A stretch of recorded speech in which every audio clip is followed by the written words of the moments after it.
This is a Bergen Film Club podcast. Hi there. Just a little disclaimer at the top of the episode. Some of the language used in this episode might be a bit shocking to some, but don't worry about it. I wouldn't have kept it in if I didn't feel comfortable sharing it. The particular words and maybe references used are, in my opinion, totally okay with the parties included in this particular episode. Queer people can say queer words, and that's that. Enjoy the episode.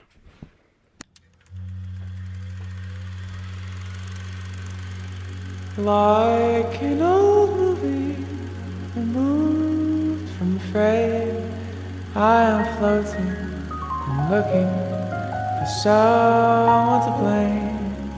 Won't you project me on the walls of your heart? I'm waiting for the real thing to start.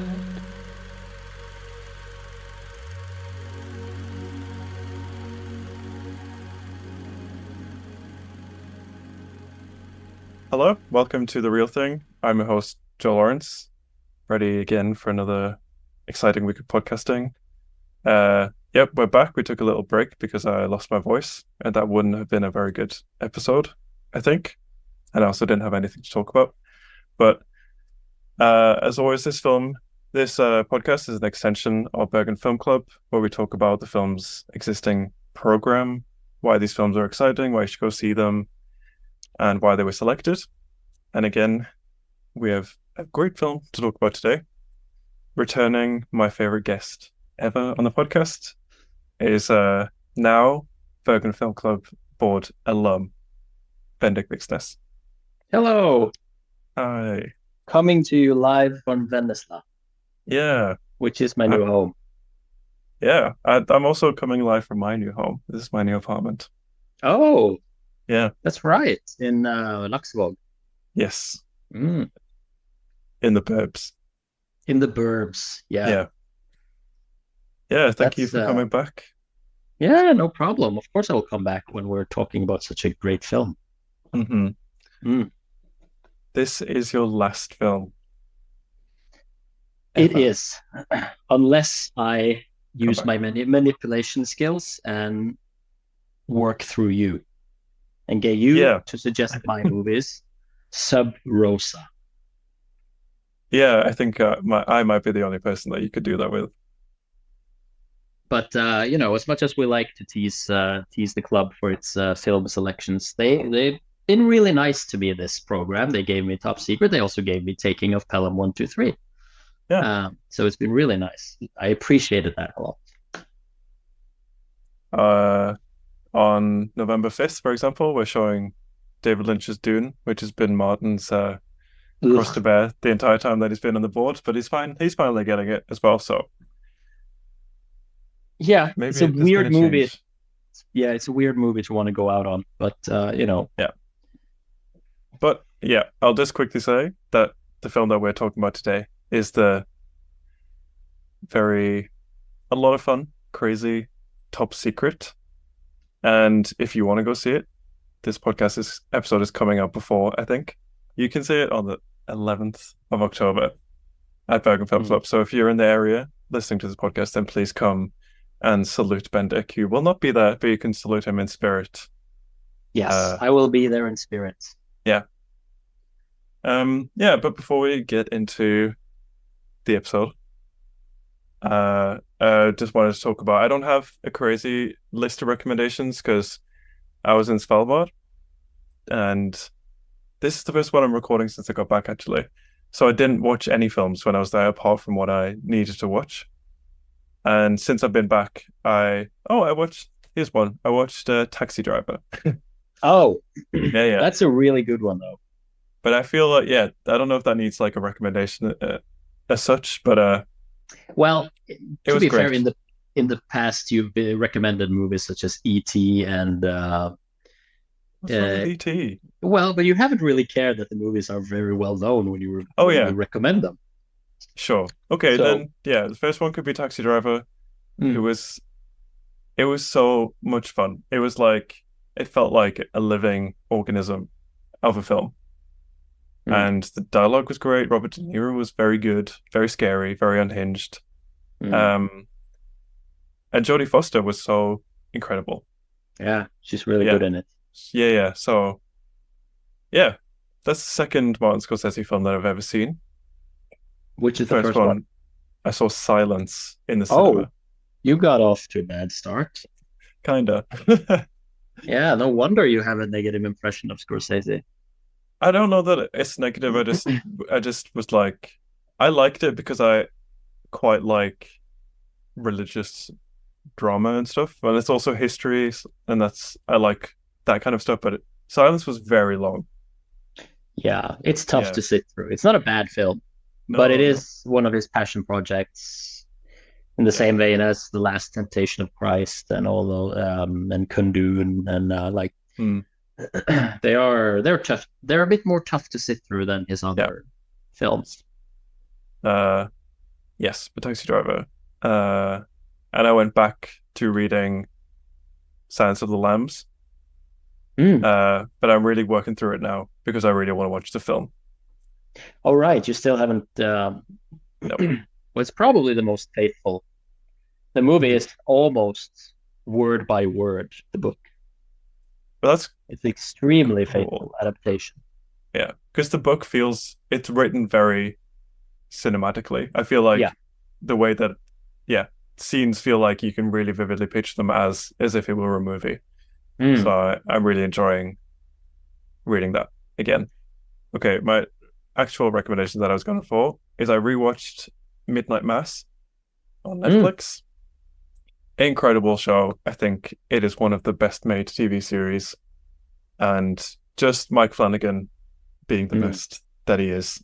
And I remember when I first rewatched it, I remember being like, oh, some of these scenes are so long. But on the second rewatch, I felt like it was fine and everything was like perfect as it was. And the dialogue is so great. Yeah. And he does such a good way of balancing, like, integrating horror into like everyday things.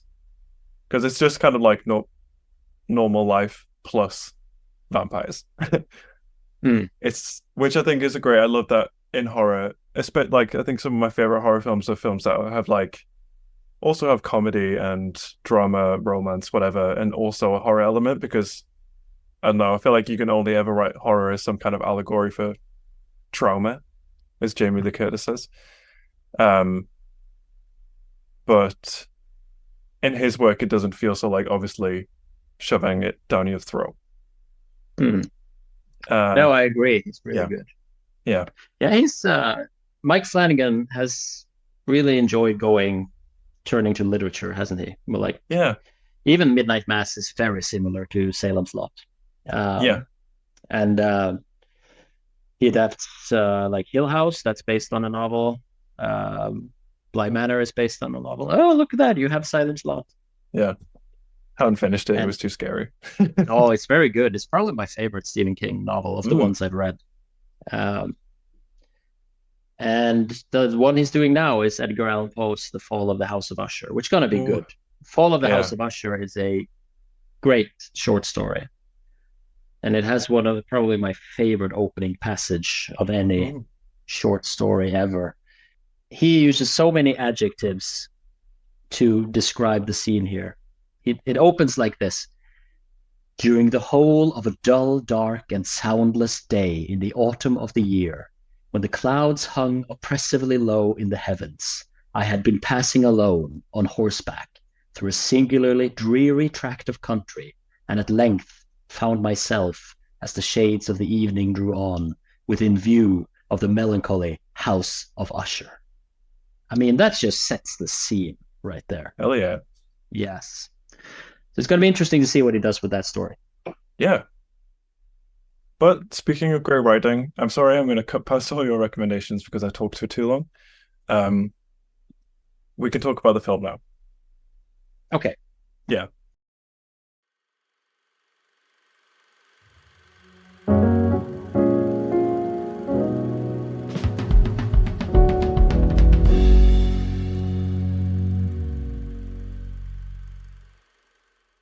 So today we're talking about the 1984 film directed by Jim Abrahams, David and Jerry Zucker, referred to as ZAZ or Zaz. Talking about their film, Top Secret. So the summary of this film, it is a 1984 American action comedy film written by Zaz. It stars Val Kilmer in his film debut role and Lucy Goodrich alongside a supporting cast featuring Omar Sharif, Peter Cushing, Michael Gough, and Jeremy Kemp. The film parodies various film styles such as musicals starring Elvis Presley, spy films of the Cold War era, and World War II films. The original music score was composed by Maurice Jarre. Would you like to introduce and explain why you like this film and why you chose it for the film board? Yes. Well, I've been a fan of this film for a long, long time. I can't even remember when I watched it the first time. It was when I was a kid. And it cracked me up. I laughed so hard. And to this day, like I watched it again for preparation for this podcast, still makes me laugh so hard. And I'm a really big fan of this trio of directors. Like they really had something good going in the 80s and early 90s. You know, they started out with a film that I can't remember. Like that was their debut, which I think it was Kentucky Fried Movie or something. Yeah, there might have been one before that too, which I can't remember. But it was also that, but it was shorter. Right. Okay. Yeah. And then like they hit the big time with Airplane. Yeah. Which is one of the best comedies ever made. It's so good. And the jokes are a mile a minute. You could just get plummeted with jokes. They just throw jokes at you constantly. It doesn't matter if not all of them stick, because the ones that do stick are so fantastic. And you know, after Airplane, which was a huge success for them, they thought they could like churn out a new one within 2 years. They thought they could like just bounce out one more and more and more, and they ended up in like writer's block hell for a few years. They couldn't come up with anything new. They tried to pitch a bunch of shit. They pitched a police show that ended up becoming Police Squad, starring Leslie Nielsen, who was also in Airplane and has become an icon in this kind of genre comedy. Like for many people, especially my generation, grew up with him. You know, you saw him in a film, you knew it was going to be a really fun, a fun comedy. But he started out as a serious actor, and that's become like the trend. These directors did. They took actors that were known for serious films and they put them in comedies. It's the same in Airplane. In addition to Leslie Nielsen, you had, I think his name is Robert Stack. You also had Lloyd Bridges, who also was known for serious films. And then Lloyd Bridges, who's the father of Jeff Bridges, by the way, the dude from Big Lebowski. Lloyd Bridges will also go on to doing a lot of comedies for these guys, like Hot Shots and Mafia. But they did the same with Leslie Nielsen, and they put him in Police Squad, which became a very short-lived 6-episode comedy show, which is really good. It is really? So funny. It's great. It's like half-hour episode, 6 half-hour episodes, and Leslie Nielsen plays the character Frank Drebin, which he also would repeat in 3 more movies later, called Naked Gun. And yeah, it's the same type of jokes that you get from Airplane, like just completely like one character hands Leslie Nielsen a cigarette and says, "Cigarette?" And then Leslie Nielsen responds, "Yes, I know." It's that type of jokes, and it's so funny. And it's like stupid. It's like stupid, but very well crafted stupidity. Roger Ebert, which I think I mentioned him every time I'm on this podcast, which is a famous film critic. He's dead. Rest in peace. But he said during his review of, I think it was Naked Gun Part 2, or it's called Naked Gun 2.5. He said that these jokes has like a double effect, because first you laugh at the joke itself, and then you laugh again of yourself because you feel so stupid for laughing at such a stupid joke. You feel immature, so you laugh at your own immaturity. So the jokes kind of get double laughter from you, which is really good and kind of summarizes very much what I feel watching these films. Like the jokes are smart and yet so stupid. And but after Police Squad, they finally settled on this, which you described as Top Secret, which is a parody of a mishmash of Elvis Presley movies, World War II movies, and like they said that the movie has no story, and that's a weakness with the film. It's more like a joke book, they said. But I think that's part of what makes it work so well, is that the story is so nonsensical. Because in Airplane, the plot is like a classic disaster movie. They're in the plane and they have to try to get down, and there's a linear story and the character has an arc from beginning to end. But in Top Secret, it's very easy to just follow the story and not think too hard about anything. You just think that, okay, here's this rock and roll star. He comes to East Germany, and then he's going to perform this concert. He gets caught up in the resistance, and they're going to fight, blah, blah, blah. And then you almost have to stop and just think for a moment. Like, okay, but why is there a French resistance in East Germany? Why on earth would there be a French resistance in East Germany? And, that was exactly I watched it this morning, and that was exactly my process too, is that I was just like enjoying it, laughing, and then I was like also making my breakfast. And then when I came down and I sat down, I was maybe like 40 minutes through the film, I was like, wait, did I miss something? Like, what is happening? Why is there a French resistance? And like, it's just it's very nonsensical in a way, but like it kind of makes sense if you just don't like think about it too much. Yeah, exactly. And when they're gonna rescue Dr. Flamont, or what his name is, from the prison, you also have to stop it. Why do they bring the cows out for morning milk? Why do they have cows in the prison? Like, why? What is the point of these? We'll get back to that part, but it's all these things that they put in the film that you kind of just accept, and then you have to like stop and just think, wait a minute, why? And that becomes funny in and of itself. Yeah. This movie stars Val Kilmer in one of his early roles. His first role. And apparently he was not very happy on set. You know, he's been known for being a difficult actor, a diva. They said they've described him as generally very good to work with during the film, but he was frustrated. He was frustrated because his character had no arc. It was difficult for him to find anything to do with his character. And he came straight from like the classical trained Shakespearean actors. I see. So he apparently had a tough time adapting to the role, but I think he does a phenomenal performance. Yeah, I was going to say that's really surprising to hear, because he is really good in it. He's really good, and he's really funny, and he knows how to deliver the lines. Like, one of the first lines he says is your daughter 18? Like, it's a very creepy joke. Yeah. But still very funny. And all of the like fake German. Yeah. I was having a lot of fun. And like just like on my very basic understanding of German, just realizing that no one is actually saying anything in German. Nobody's speaking German in the film. It's just gibberish.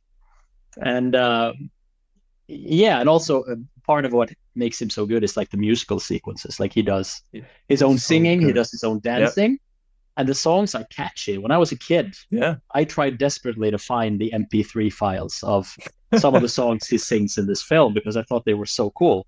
The rug song was very good. I thought that was like the rug. That was like really well choreographed. I thought it was quite the production. Yeah, the dance sequences are insane. Yeah.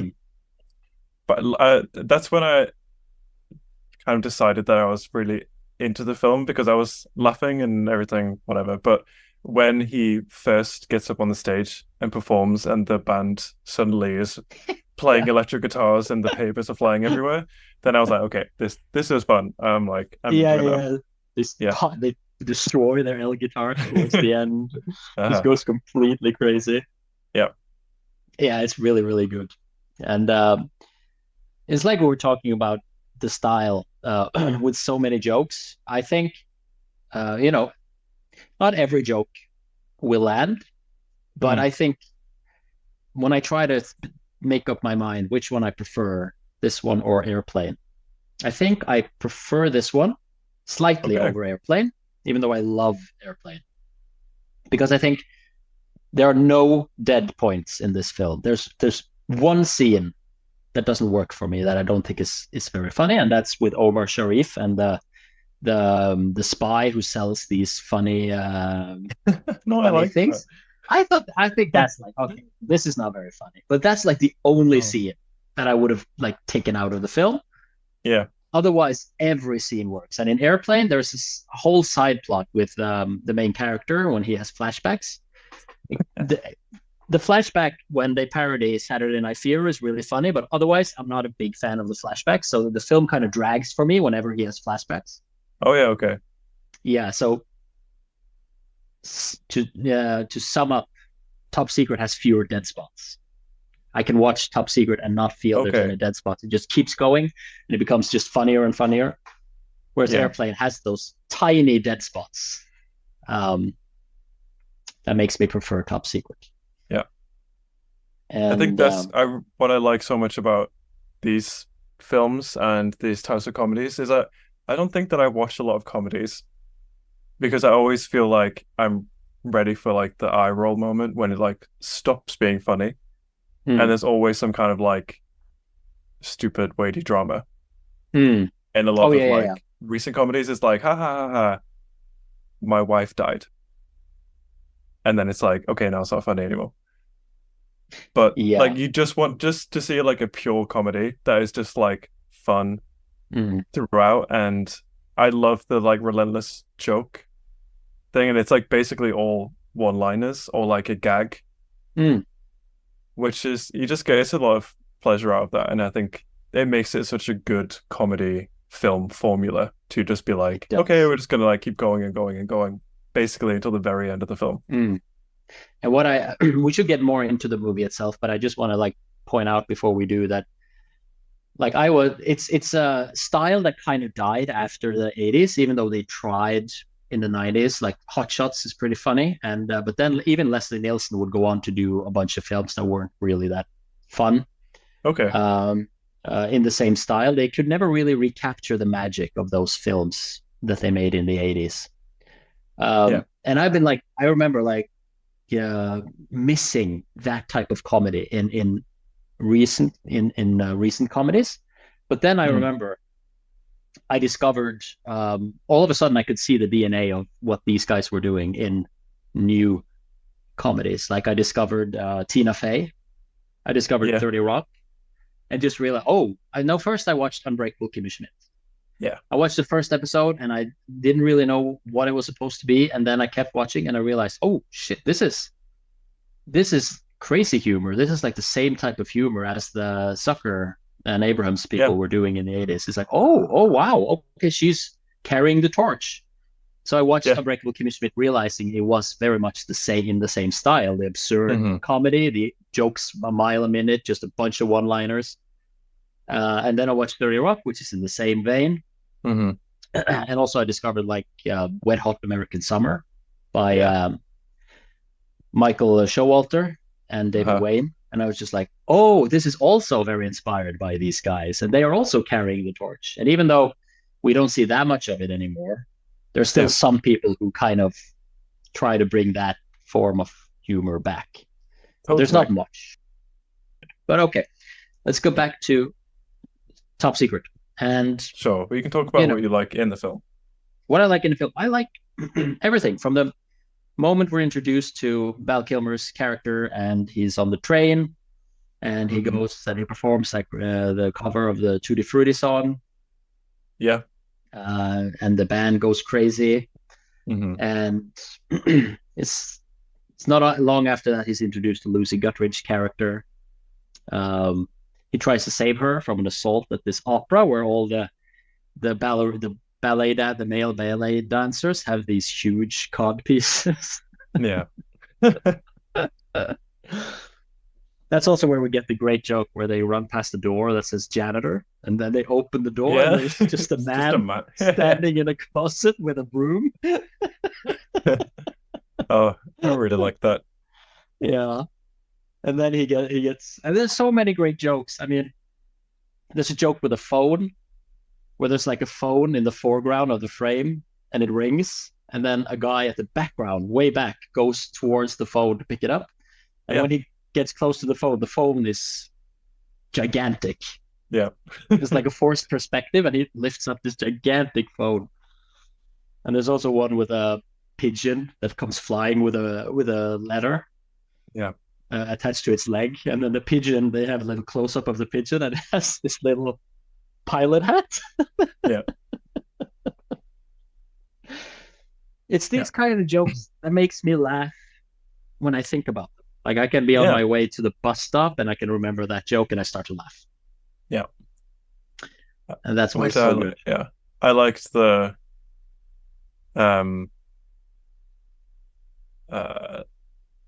I'm sorry, I don't speak any German. Oh, I know a little German. He's over there. Yeah. He's pointing to a small person over there. He's like, hey. And when they're riding in a cart being led by a horse to the French resistance house. Mm-hmm. And the horse is singing, and then he starts to cough, and then they ask like, oh, is he okay? And then the horse driver says, yeah, he caught a cold recently. He's just a little horse. Yeah, it's wonderful. Yeah, that's like, I can't help but smile or laugh at something like that. No, and also the point is, there's so many jokes in this film that you can easily miss them the first time you watch it. Yeah, like you can watch it again and again, and you can see new jokes that you missed the first time because they put in so many that you can miss them. And there's one of my favorite jokes is when Val Kilmer and Lucy Gutteridge escapes from the guards. They run down to get some bicycles, and then as they take two of the bicycles, there's a bunch of bicycles standing on a rack. And then Val Kilmer runs over to the bicycles and is like, "Hua, hua," and he like waves his arm, and then the bicycles just start to get up like horses, and then they just cycle away. It's all of a sudden there's a parody of a Western in there because in Westerns they would do that, like chase away the other horses so the people who are following them can't take horses to catch up. And he does it with the bicycles. The bicycles just become sentient and then just drive away on their own. It's so good. But yeah, that scene with Peter Cushing where they all speak backwards, which took a long time to film. I bet. They had to like learn their lines phonetically and speak them backwards and perform everything backwards.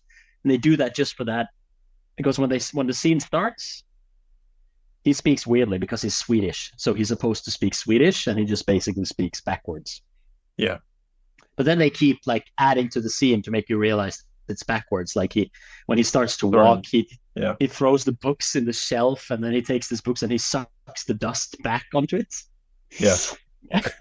Puts it in the.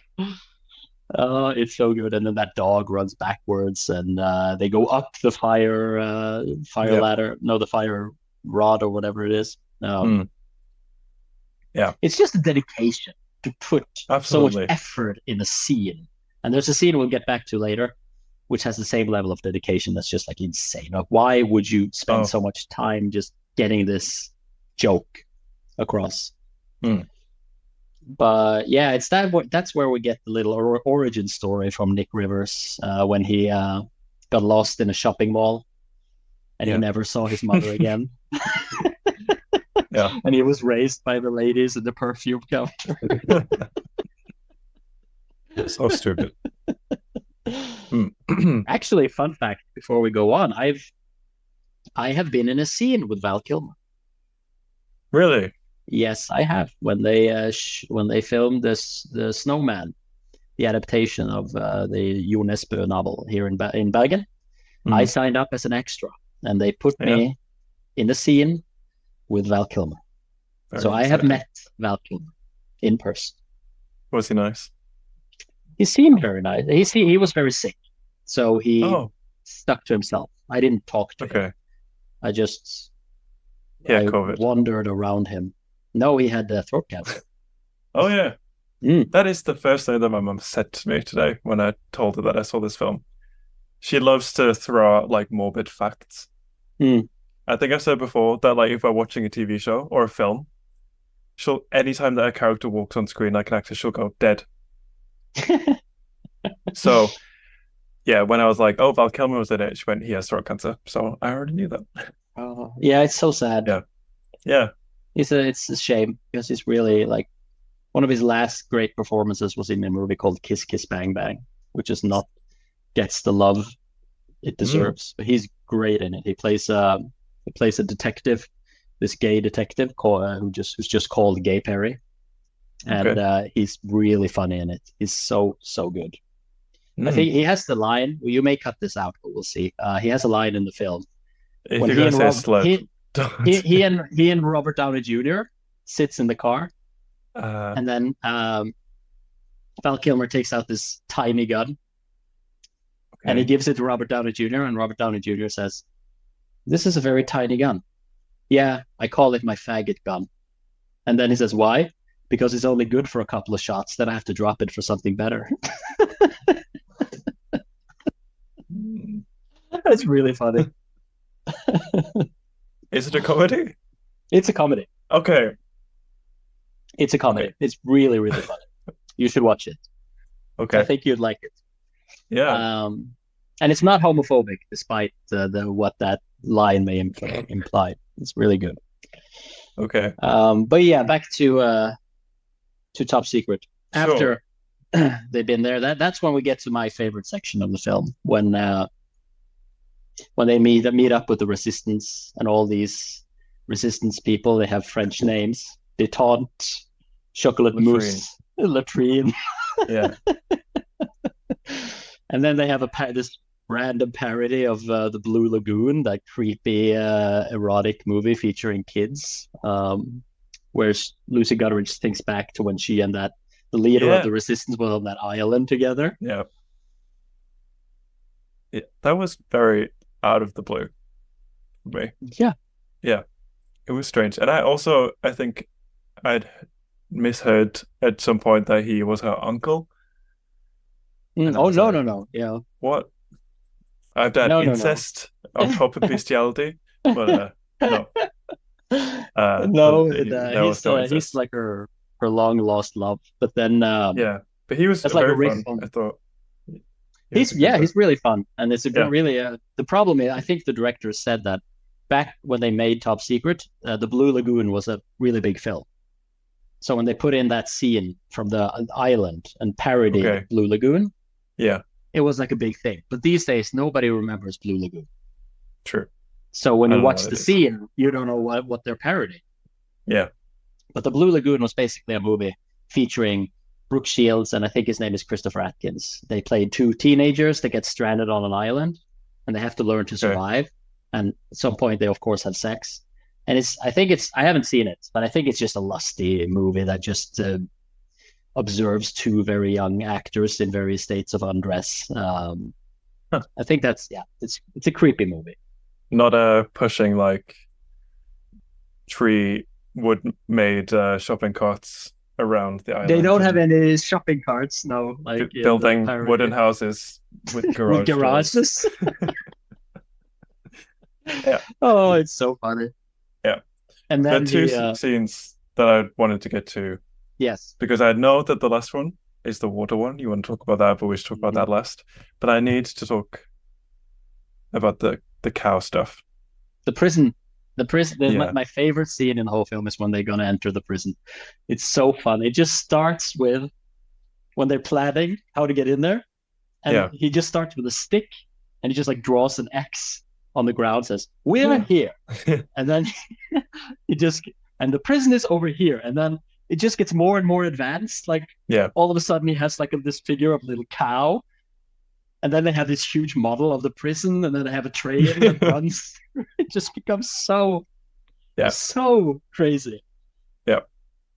And then they walk through the leaves, and then it's like, and then Val Kilmer turns to them and says, and then there's no sound when they walk through the leaves anymore. Yes, the scene you want to get to is where the leader of the resistance and is it Latrine? Who I think it's those two. I think so. Yeah. Maybe someone else, I can't remember, but they get disguised as a cow because at this particular German prison they have cows that they take out for their morning milking every day. So the idea to get into the prison is to get disguised as a cow. So they have this cow suit that they put on, and the leader, he's supposed to be the back part, and then I think Latrine is in the front. Yep. Actually, I don't think it's Latrine. I think it's someone else, but I forget his name. Yeah. And then this cow has boots on for some reason. Yeah, it is a real cow. Good cow. It's a real cow. Yeah, for the scene they use a real cow, and then they join up with the cow herd and they go in to get to the electrical shed to turn off the power so Val Kilmer and his friends can go in. And then as they approach, all of a sudden this little baby cow, this calf, comes running over and starts drinking milk from one of the udders. And then the guy who's in the back part, he's just like, ooh, oh, are you all right? Oh, yeah. Ooh. And he was like, why have we stopped? Why have we stopped? We need to go. And he goes, why must we always rush? Yeah. Jeez. Oh, God. And then, as if that wasn't bad enough for getting sloppy head from a cow, the next scene is them walking back out into the field and getting spotted by a bull. Yes. Which then proceeds to mount the cow. Yes. And Nigel is his name, who's in the back part. He's just like, ooh. And it cuts immediately away from it after it happens. Yeah. And then the next scene, when the next time he's in a scene, when he's confronting Val Kilmer, is revealed that he's the bad guy, and he's walking with like his ass stuck out with his legs stiff. Yes. It's like they got mileage out of that, and I don't know that I'm happy. Like, I think I was laughing, but also like I think I went like when it's so funny. How can you? That's gonna be interesting to see how that joke plays if people show up for the screening, because apparently we have different reaction to that joke. I think it's hilarious. I think it's so funny. Yeah, yes and no. Because it kind of pushes a little bit boundaries, which I like. Yeah. It's a joke that still works today. From a movie made in the 80s, it can still like shock people, I guess. You seem shocked by it. I was. I have to say, I wasn't expecting it. Oh, it's so good. It's so funny.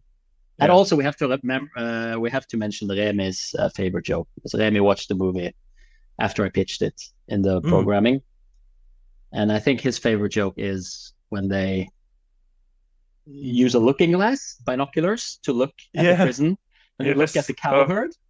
Yeah, and the cow herd's like we see it's a POV shot through the binoculars, like the classic binocular POV shot. And then the cows jump over the binocular limb and starts walking into the binocular. Yeah. That's really, really good. That was very good. That's also just like a side joke they just put in there that just ends up being really, really funny. Yep. Yeah. And then we get a pretty good car chase. We get the fight between Val Kilmer and Nigel. Pretty good stunt work, I might add, with some good motorcycle jumps, sure. Which they probably took from The Great Escape with Steve McQueen, and then a really good stunt where they fall off the truck and down into the water, and they continue the fight as they sink down in the water. And that's when we get to the most elaborate joke in the film, where it starts out as an underwater fight scene between Val Kilmer and Nigel. They fight, and then they go to the bottom, and they keep fighting at the bottom of the water.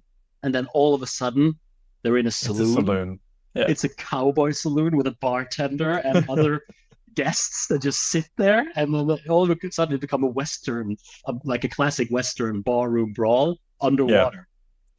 It just builds and builds and becomes crazier and crazier. And the way they pulled off that scene, it's like literally they just shot it underwater, and they could only film in like 10 to 15-second interval because that's how long the actors could keep their breath.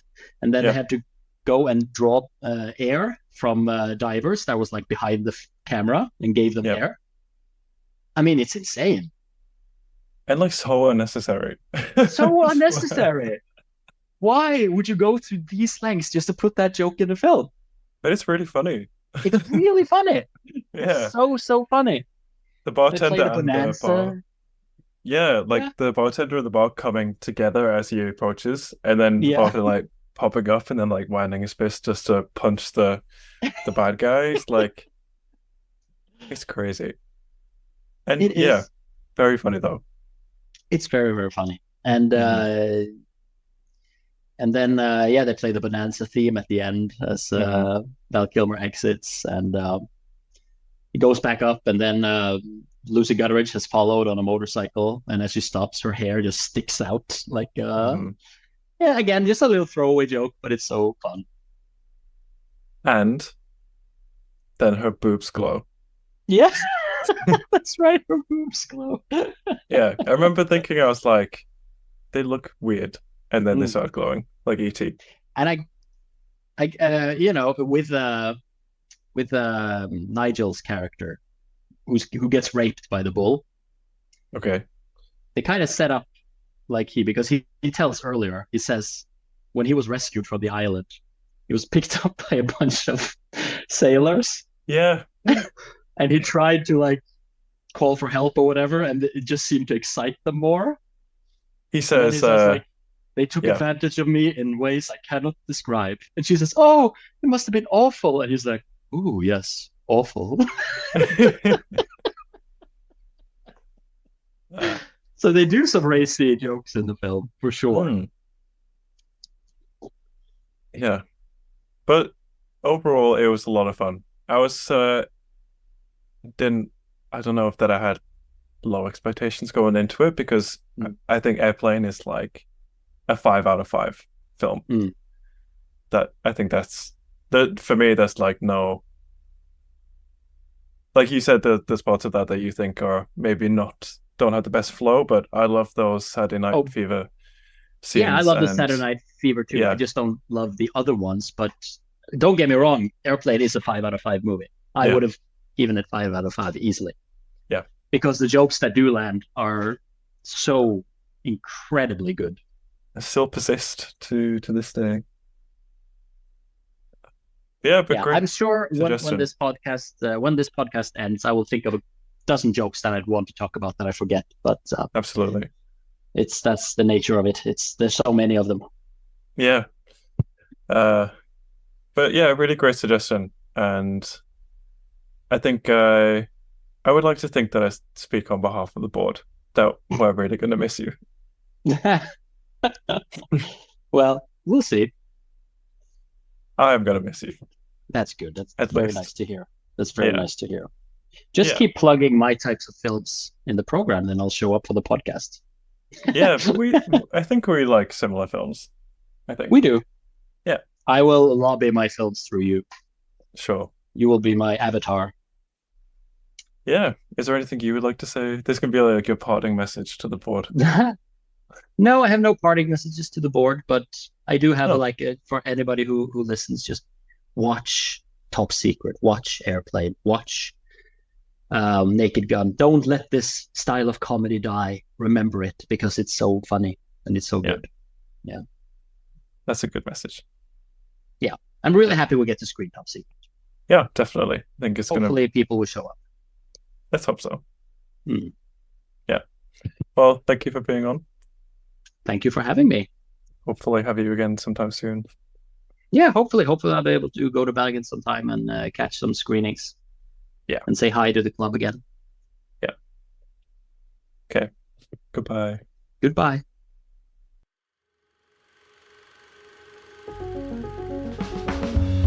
This has been a Bergen Film Club production. Our music is by Wise John. Check them out on Instagram at WISEJohnOfficial. Our logo is by Pia Sofia Brentersen. This episode was produced, mixed and engineered by Joel Lawrence. Our researchers are Inke Shilpgaiben and Mamina Nazmajid.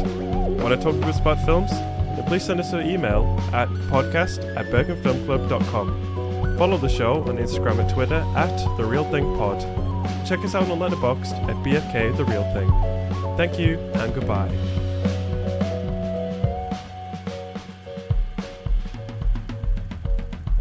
Listen, follow, leave us a review on Spotify, Apple Podcasts, Amazon Podcasts, or wherever it is that you get your podcasts.